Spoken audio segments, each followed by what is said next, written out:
Halo, witam was moi kochani bardzo serdecznie, jestem Marcisław, wy jesteście wy, a oto jest... Reksio i Kapitan Nemo. Oczekiwany Wybierz od bardzo szufladę dawna, do zapisu gry. chciany przez wszystkich i poszukiwany przez wielu koneserów w wersji pudełkowej, czyli jedynej dostępnej. Swoją drogą coś wam pokażę. Tutaj jest znaczek, jeżeli uda mi się nakierować, tak żeby światło nie świeciło. Jezu. Ponad 250 000 sprzedanych kopii wszystkich gier z serii.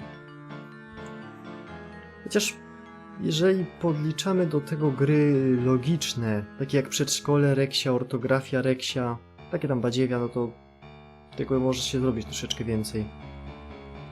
Ale chyba przygody Reksia obowiązują tylko 5... Dobra, 6 razem z Miastem Sekretów, ale wtedy jeszcze nie doliczano Miasta Sekretów. Tak, jak zakończyła się poprzednia część Reksia? W poprzedniej części Reksio wraz z Kretesem w wehikule czasu podróżowali już do domu po rozwiązaniu problemów z ryżokitowcami i odesłaniu wnuków Kretesa do przyszłości.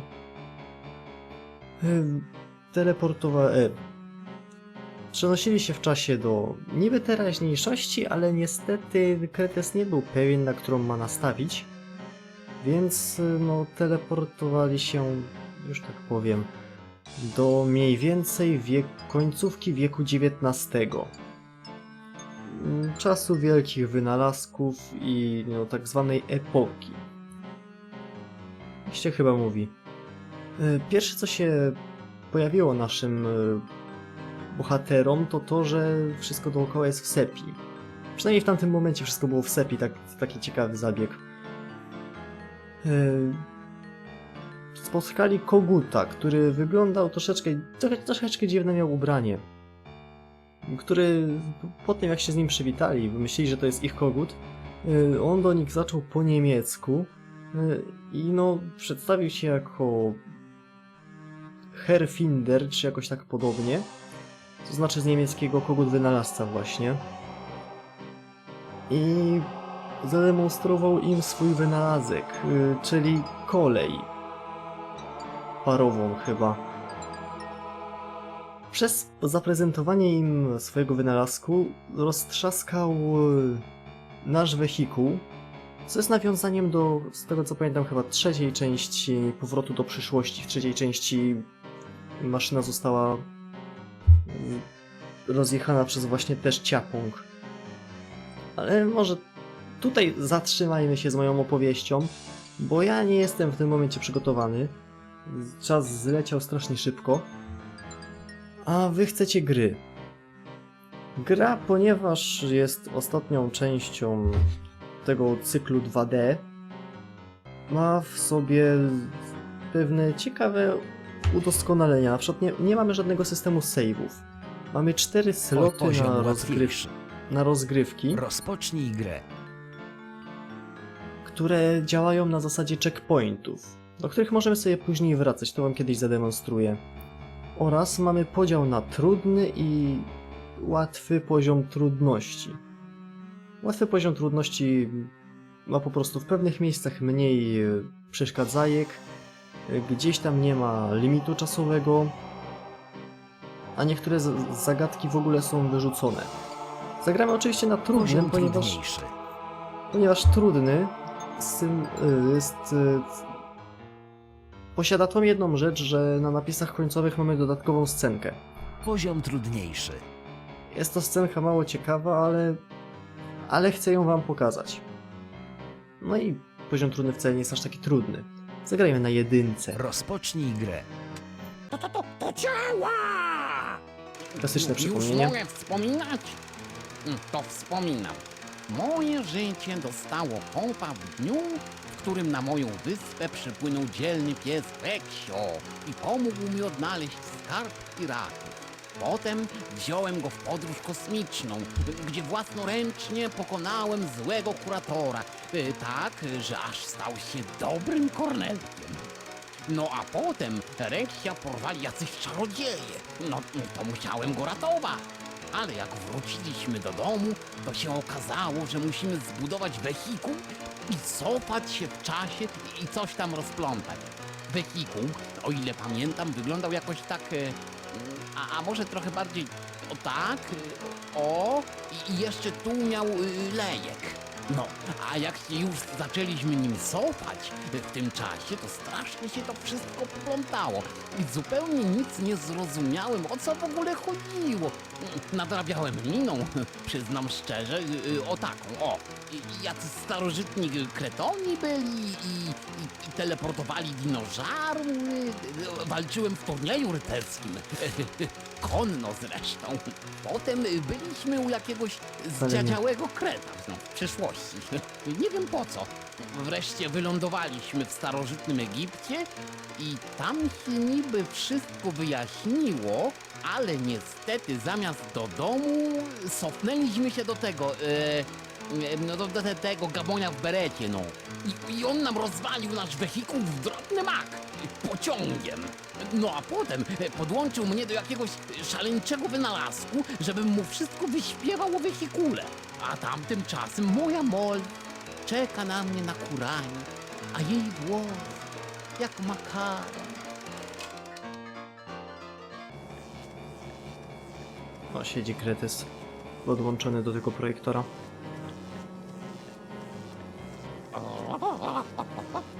Czy odbuduję wehikuł? Niestety, nie ma takiej możliwości. Jak to? Sofa Mirpling zostanie wymyślona dopiero za jakieś 50 lat. To jej ponadczasowa stylistyka napędzała wasz wehikuł. Nie przez kokocze tego. Matku, to już koniec. Herr Kogucie, a nie możesz nam pomóc jakoś inaczej? Ja nie, ale założę się, że jest ktoś, kto może mógłby móc. A wyrażaj się jaśniej z łaski swojej. To Szlafrok Holmes. Właśnie on to największy wolny umysł naszych czasów. Potrafi wydedukować jajko, skóry i odwrotnie oraz być albo nie być. Nie może być, a jednak może. Ruszajcie natychmiast do Londynu. To wasza jedyna szansa. Powodzenia, przyjaciele. Przykro mi, ale musicie wiedzieć, że... Reksio i Kretes nie musieli jednak nic już więcej wiedzieć. Ale Niczym ja bym mołdawscy tancerze odwrócili się na piętach i ruszyli przed siebie w kierunku zachodzącego słońca.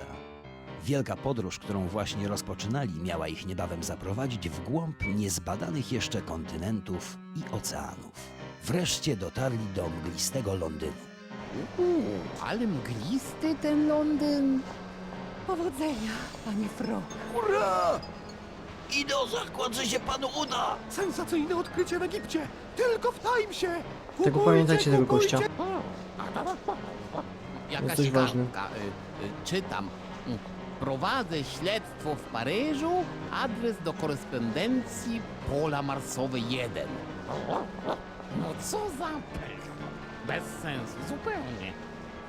Sens jednak w tym był i już wkrótce Reksio miał się przekonać, jak głęboki. Pokręciwszy się przez chwilę bez celu po okolicy, nasi bohaterowie ruszyli w końcu w stronę Paryża. I co? Tak się będziemy snuć przez cały czas po mapie? A gdzie jakieś zawierzchnięcie akcji? Chcesz, to Być masz. może, gdyby Kretes nie wypowiedział tych słów, wypadki potoczyłyby się inaczej. Aha, zwalcie wszystko na biednego kreta. Tej nocy kanał La Manche był spokojny. Biednego z W rzędy. poszukiwaniu wrażeń Reksio i Kretes udali się na dziób okrętu. Czy gdyby udali się na Rufę, A jak spadniesz? Ech, nie podoba mi się, że ten narrator co chwila urywa w pół zdania. Ale teoretycznie mógłbyś spaść. Wszystkim wychodzi, Titanic? tak?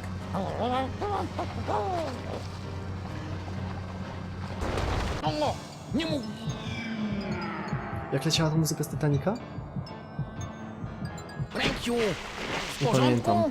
Zaraz ci rzucę coś ratunkowego. Albo nie rzucę. O matku! Reksiu! Nikt jednak nie przyjacielu, odpowiadał na rozpaczliwe wołanie żyjesz? Kretesa. Nic ci nie jest? Kanał La Manche znów był spokojny. A mówiłem mu nie właź. Niebawem podróż dobiegła końca, a rozszlochany, samotny Kretes wylądował w Calais. Wszystko mi już jedno. Siądę sobie w tym kale i po prostu zdechnę. A był z niego taki dzielny pies i pełen wigoru był. A może nadal jest? Nie wytrzymał narrator. Co ty pleciesz mi tu, Moje kiedy ja oczy. rozpaczam? Przecież widziałem, jak pożera go wielka, blaszana ryba. Blaszana? Ryba? No przecież. Ej, co ty mi tu imputujesz? Zaraz. Czyżby to był jakiś jakiś tam obiekt pływający, podwodny? He? Bardzo możliwe. Ale jaki? Niezidentyfikowany. Może ktoś jest w stanie coś na ten temat wydedukować? Szlafrok Holmes. Ty to powiedziałeś. Reksiu, zaklinam się, rozwiążę tę zagadkę i uratuję cię. Dzień się zrobił. Paryżu, pośpiesznie wyruszam do ciebie. Rzekłszy to, Kretes pospiesznie wyruszył do Paryża. A że Paryż był akurat całkiem niedaleko, w Pod Calais? południe Kretes stanął u jego bram. Wow. I zachwycił się jego arcypiękną sylwetą. O, patrz, tam Notre Dame po prawej. I Po trwał lewej. tak w tym zachwycie dopóki nie zrobiło się zupełnie ciemno i nic już nie było widać. Co to ja miałem... odszukać Holmesa. Adres pola marcowe 1. To nie powinno być trudne. Kretes zagłębił się w gmatwaninie uliczek Paryża, miasta, które nigdy nie zasypia. Tylko czasami. Na przykład dzisiaj. No na przykład dzisiaj. 10 minut cutscenek. Kojima potwierdza i zatwierdza tą grę. Pan Hideo płakał jak grał. Jakby grał. Dobra. Mamy właśnie taką ciekawą rzecz, że właśnie Reksio został gdzieś. Został zeżarty przez coś i Kretes jest w tym momencie sam. Nie kierujemy jako Reksio, tylko właśnie jako Kretes. Co jest ciekawym zabiegiem. Kretes właśnie odgrywa w tej części już taką dość znaczącą rolę. Dobra, jesteśmy w Paryżu. Bo Kretes oczywiście musiał patrzeć sobie na miasto, na panoramę przez całe... dajmy te 12 godzin. Dobra. Paryż jest dość dużym labiryntem i wchodząc w jedno przejście nie jesteśmy pewni, gdzie wyjdziemy. Aż minie te 10 minut i zapamiętamy przejścia. To jest takie udoskonalone jajo śmierci. Zademonstruję. Wchodzimy tędy i wcale... albo nie, to jest jeszcze połączone. Wchodzimy tędy i wychodzimy tutaj.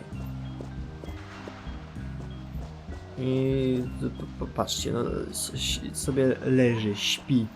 Miasto, co nie zasypia nigdy, tak? O, a ten to co? Nie tutejszy. Pożyczę sobie to narzędzie. Zapala radolampy. Wiecie, że kiedyś było takie właśnie zajęcie, to ten pan zawodowo zapala lampy na ulicach. I narzędzie nam się przyda, bo jak widzicie, w niektórych miejscach jest takie dość ciemno i nie wszystkie lampy są zapalone. O, słup. Mieliście kiedyś w swoim mieście, w swojej okolicy taki słup? Bo ja kiedyś miałem. Tylko nie mam pojęcia, co się z nim stało. Nie ma go po prostu. To zrównany z ziemią, nic nawet nie widać po nim. Ale to było co najmniej 10-15 lat temu. Dobra, może się zapytajmy gdzieś. Może to tu, ale jaki to był adres? Psst. Jak się na mnie kliknie, to mi się z głowy wysuwają przedmioty, które można wziąć i gdzieś użyć. Tylko nie mówcie o tym Molly, dobra? Osoby, które pierwszy raz spotykają się z Reksiem i ogólnie tą serią, często łapią się za łeb i nie rozumieją, co się dzieje, bo bo rozwiązania zagadek często są dość kosmiczne. Bohaterowie rozmawiają sobie między sobą i w trakcie wtrąca się narrator, z którym też sobie gaworzą. Jeszcze parę innych rzeczy, które ludzi po prostu wkurwiają. Także, że tak przeklnę, ale na tej serii wolałbym trzymać poziom. Jest to element polskiej kultury. Dobra, jak Kretes mówił, mamy przy sobie karteczkę z adresem, co by nie zapomnieć, gdzie znajduje się Szlafrok Holmes. Było to Pola Marsowe 1? Zapytajmy. Puk, puk, to ja, Kretes, nie śpicie? Co tu jest za adres, jeśli można spytać? Pola markowe 1. Na pewno nie marsowe? No na pewno. Markowe. Dobra. Pola Marsowe chyba są... To jest chyba jakaś znana lokacja. Ja w sumie wiem, co to jest, ale nie jestem pewien, czy to jest konkretnie właśnie to miejsce. Dzień dobry. Przepraszam pana. Mi przykrość nie rozumieć. Żabojad cholerny. Idziemy. Mi przykrość nie rozumieć. Dajcie mi herbaty.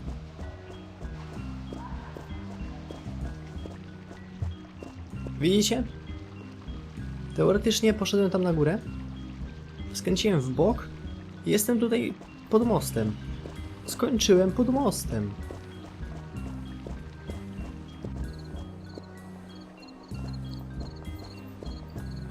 Okej. O, patrzcie, bocian. Listonosz. O, nie mogę sobie zapalić światło. Zapraszam. O, jakie ładne drzwiczki. Dzień dobry. Czy to Pola Marsowe 1? Nie, to pola marsowe 3. Nie pan na kolację? Nie. To żegnam. A ja bym wpadł na kolację, bym coś zjadł, pierogów bym sobie dogotował trochę. Bo moja babcia, moja dobra babcia stwierdziła, zrobi pierogów i takich domowych. To trzeba było foremki dokupić. Znaczy nie trzeba było, takie pierogi można własnoręcznie ulepić. I wcale nie są gorsze, ale no jak można kupić foremkę, to można. Takie dobre pierogi wyszły, tylko farsz truskawkowy akurat, no, niesłodzony.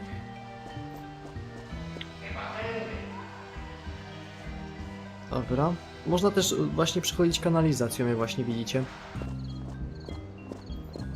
Swoją drogą, co tutaj zapowiedzi, co ją puściłem? Ja miałem trochę za dużo czasu i miałem swój telefon. Mój telefon to jest Sony Xperia M. O, ekran widać. O, jeden ekran, drugi ekran. To jest Sony Xperia M, który ma swoje lata świetności już za sobą. W sumie tak jak ja. I... Ej, jak tędy przejdę, to wyjdę chyba górą. Prawie. Zapalmy tutaj. Rozświetlam mroczność. Właśnie tym telefonem nagrałem wszystkie sceny do tego zwiastunu. Nie wiem, czy ten zwiastun zostawić, czy go usunąć. Zobaczymy. Zapytajmy się tutaj, co to jest za adres. Puk, puk. Kto dał? Szukam adresu Pola Marsowe 1. To nie to są lasy marsowe 2. Nazwy ulic. Swoją drogą, rozstawienie tych budynków jest koszmarne. Czy w Paryżu naprawdę są takie ulice, gdzie no... Znaczy strzelam, że pewnie gdzieś tam w bocznych alejkach są takie właśnie zakamary. Ale ta muzyka jest piękna, mogę ją zrobić głośniej? Kontynuuj grę.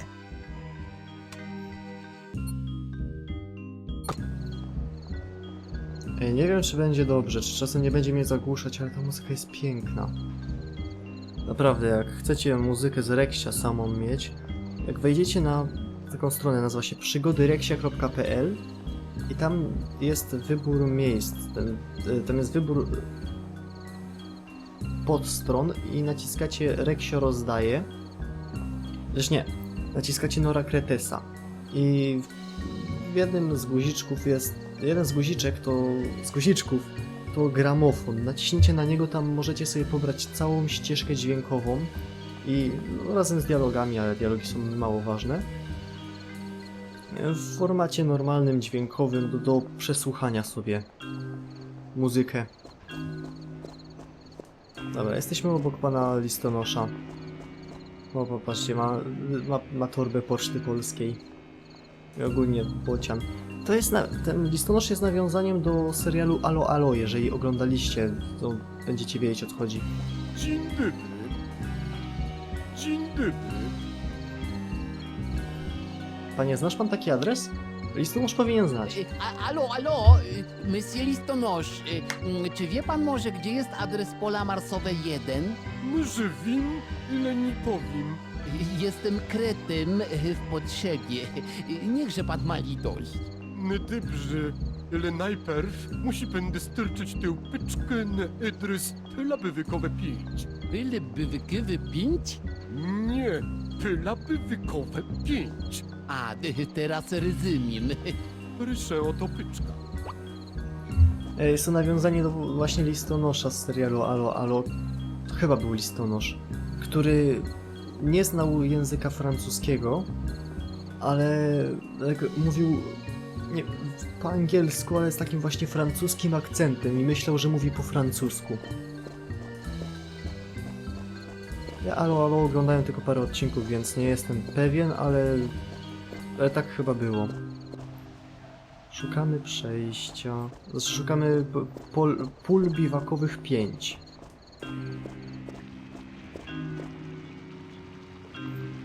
I wiecie co? Znalazłem. Puk. Bonjour. Czego? Czego? Czy to adres pola marsowe 1? Nie to pola widokowe 5, ale I to jest... Tu mogę wam już rzucić nawiązaniem, że to jest dom Juliusza Verne. Zaraz dowiecie się dlaczego. Dobry wieczór. Mam paczkę dla państwa. na pola widokowe 5. Tak, właśnie tak. Na nazwisko Wyrmę. No, chyba tak. Proszę ją zostawić przy drzwiach. Musi być, że to moja nowa maszyna do pisania dotarła. Doskonałe wyczucie czasu. Doskonałe wyczucie czasu, jakby ktoś jeszcze 80 dni dookoła świata chciał tutaj wrzucić. Taki koszyk pełen jajek, z jakichś easter eggów. Naprawdę, ta część jest mistrzowska, jeżeli chodzi o ilość nawiązań. Tutaj macie nawiązanie na nawiązaniu.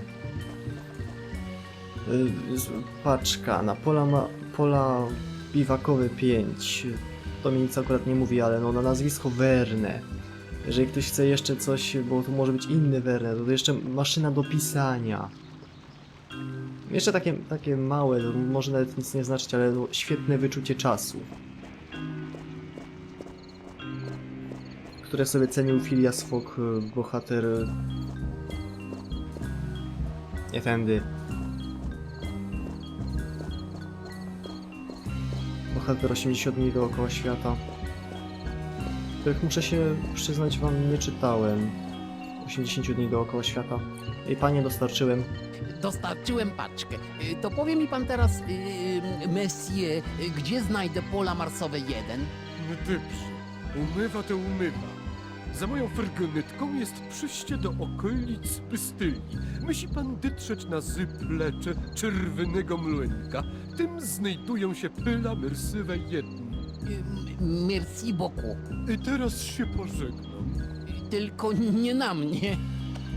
Teraz się pożygam.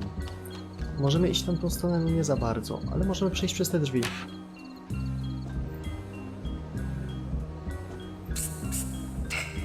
Musisz nam pomóc. Ja nic nie muszę, ja sobie idę. Jak ktoś zna tak mniej więcej różne miejsca w Paryżu, to może się domyślać, co się znajduje w okolicach Bastylii. Ja w sumie nie wiem. Temat Paryża i ogólnie Francji mnie tak troszeczkę ziębi. Dobra, czego panowie chcą? Musisz nam pomóc. Ale już widzimy chyba czerwonego młynka. W sumie co to innego może być? Musisz nam pomóc. Ja nic nie muszę. Musisz. Zaraz. To wy nędznicy? To my. Vive la Resistance. Skoro to wy, to pewnie muszę. Właśnie tak. Okolice Bastylii. To co mam zrobić? Tylko nie mówcie mi, że mam wam przynieść bagietkę, w której coś jest ukryte. Dokładnie tak. Déjà vu. Dokładnie tak. To dokładnie tak. Déjà vu. Takie jest hasło, które musisz podać piekarzowi René. O matku. A co dostanę od was w zamian? Coś, o czym jeszcze nie wiesz, że będziesz miał, jak wrócisz z pakietką. Aha, czyli niespodziankę. Tak. Déjà vu. Ja po prostu byłem już tutaj. Wyżej na ulicach. Zaraz ktoś mnie pierdolnie za tłumaczenie tekstów pięknych piosenek i się skończy zabawa. Dobra, spotkaliśmy właśnie nędzników, którzy chcą, żebyśmy im dostarczyli bagietkę z ukrytym czymś w środku, a w zamian dadzą nam jakiś prezencik. Jakąś niespodzianeczkę. Ten quest jest w sumie troszeczkę inny niż nam się może wydawać. Dobra, w sumie mamy w końcu jakiś powód, żeby iść do tego cholernego piekarza, który no przykro mu, ale on nie rozumie, no nie. 26 minut, a lecimy dalej, żaden problem. W końcu ta gra się tak pięknie nagrywa. Chociaż ta część tak się pięknie nagrywa, że mogę włączyć i wyłączyć nagranie w grze. Ale nadal jak ją zminimalizuję, to psują się sprite'y. Tamtymi drzwiami.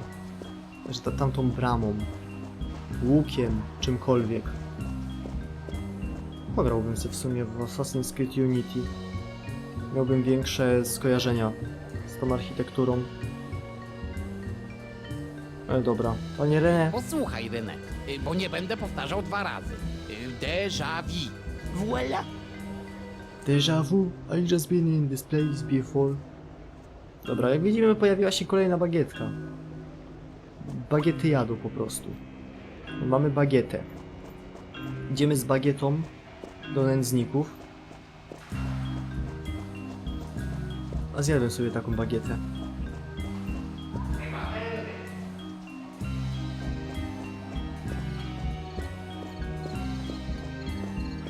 Tędy. Tędy. O proszę, jak już się znamy na tych przejściach. Mówiłem 10 minut położenia i... Nie ma, zjadłem. Się pytają jeszcze. Wasza bagietka, panowie. Ulala. Ja pierwszy. Miniam. Pyszny. Uwaga na... No właśnie.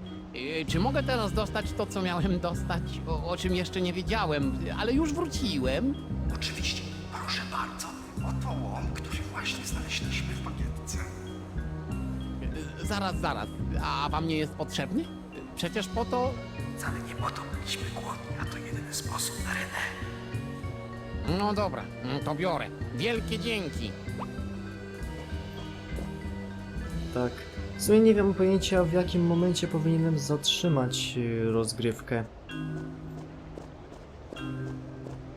Dobra, mamy w takim razie łom. Łom jest o tyle pięknym narzędziem, że dzięki niemu możemy... Chociaż najpierw chodźmy do czerwonego młynka. Ej, panie, chciałbym wejść. A gdzie pański brodaty przyjaciel? Kto? Dziś do czerwonego młynka można wejść tylko z brodaczem. No to klops. No to świetnie, musimy sobie znaleźć brodatego przyjaciela, ale jesteśmy we Francji, w kraju, który no męskością nie grzeszy. Jak widzicie, wszyscy praktycznie mają ogolone mordy. Ja chociaż wąsy mam. Też na live'ie ktoś mówi, powiedział, że no wąs mam francuski. Ja sobie wypraszam takie słowa. Ja mam wąs sarmacki, polski. Francuzi, jak już coś mają na twarzy, to mają takie brody. Ale chyba nie powinienem się wyrażać na te tematy. No to mają takie brody, tutaj jeszcze takie turbany na głowach. To są Francuzi. Dobra, otwórzmy sobie te przejścia. Co ciekawe, od dołu możemy sobie normalnie... Znaczy to jest normalne, od dołu da się otworzyć włas. Od góry potrzebny jest jakiś podważacz. O, jesteśmy. Zapalmy. Konam tę ciemność. Kojarzy się komuś krasnal? Żaba? Z czapką? Kretes podniósł brodatego krasnala i schował do kieszeni.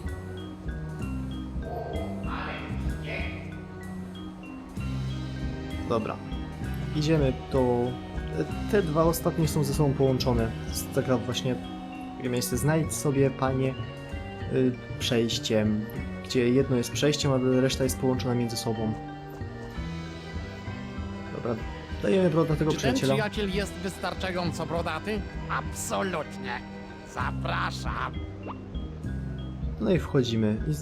Po wejściu zakończymy odcinek. O, Monsieur Kret, zapraszamy do nas. Nie, dziękuję. Merci beaucoup. Ja na zaplecze, ale tu kolega z wami zostanie, może być? O la la, jaki podaty. Cześć dziewczyny. Ty gadasz? A jakże?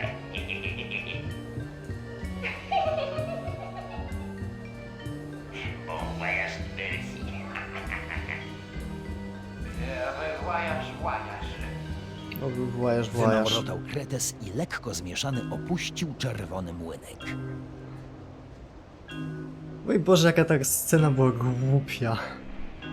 No dobra, jesteśmy na polach marsowych 1. Jeżeli ktoś jeszcze się nie zczaił, pola marsowe 1 to adres, na którym znajduje się wieża Eiffla. W tym momencie jeszcze w przebudowie. Na taką, jaką znamy.